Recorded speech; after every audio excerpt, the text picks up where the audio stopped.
Hello, my name is Dwayne Henderson, and today I'm going to persuade you that we need at least one more holiday here in the United States. Now, we all remember when we were in grade school that we learned that in 1492 Columbus sailed the ocean blue. Obviously, that was Christopher Columbus, an Italian explorer that believed that he had a shorter route to Asia than the one that they were already using over land, believing that if he found this shorter route, he could profit off of the spice trade between the two countries. So he went to his own country as well as others to see if he could get someone to financially back his journey. Finally, Spain agreed.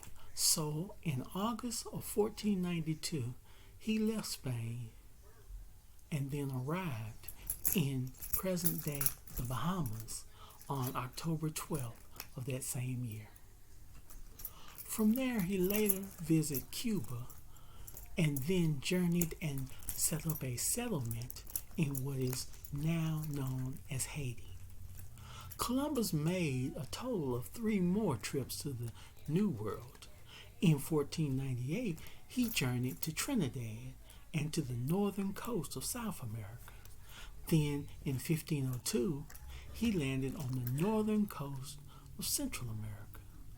Historians are not really sure if he really knew that he didn't make it to India, because all of the indigenous people that he came in contact with, he named them Indians.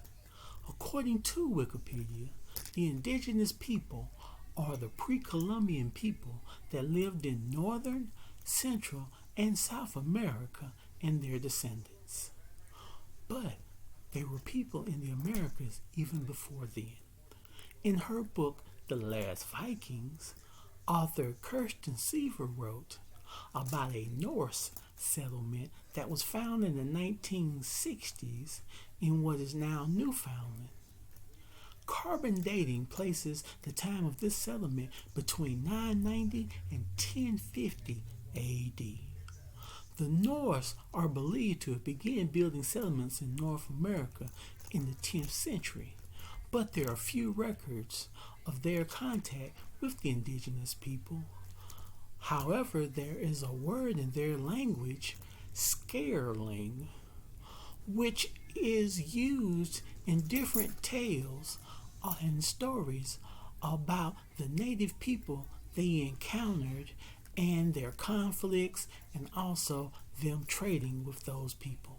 However, there is evidence that the Norse were dealing with the Thero people, who are the ancestors of the people that are now known as the Inuit people, who were formerly known as Eskimos.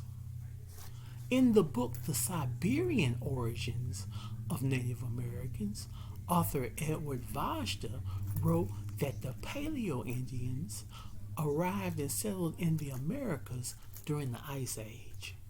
Then a second wave came from Asia about 8000 BC, and these people settled in modern-day Utah, all the way south to Chihuahua, Mexico, and then from the Gulf of California east to the Rio Bravo Valley.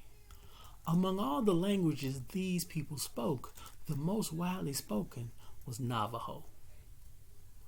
Later on, in 1977, the International Conference on Discrimination Against the Indigenous Population in the Americas met in Geneva, Switzerland, to discuss replacing Columbus Day with Indigenous People Day. Now, on the 500th anniversary of Columbus's voyage in 1992, Berkeley, California began its celebration of Indigenous Peoples Day. Soon other cities and states followed suit. Even here in North Carolina, we don't celebrate Columbus Day, but some cities do celebrate Indigenous People Day. Other countries have come up with other names for that day, like First People Day, Indian Day, and then also Native American Day. According to the History Channel, the first Columbus Day celebration right here in the U.S. was in New York in the year 1792.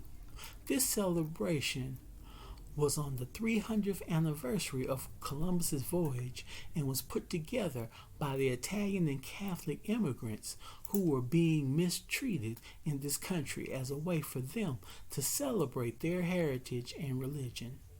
And these celebrations and parades began to be held in their communities all around this country.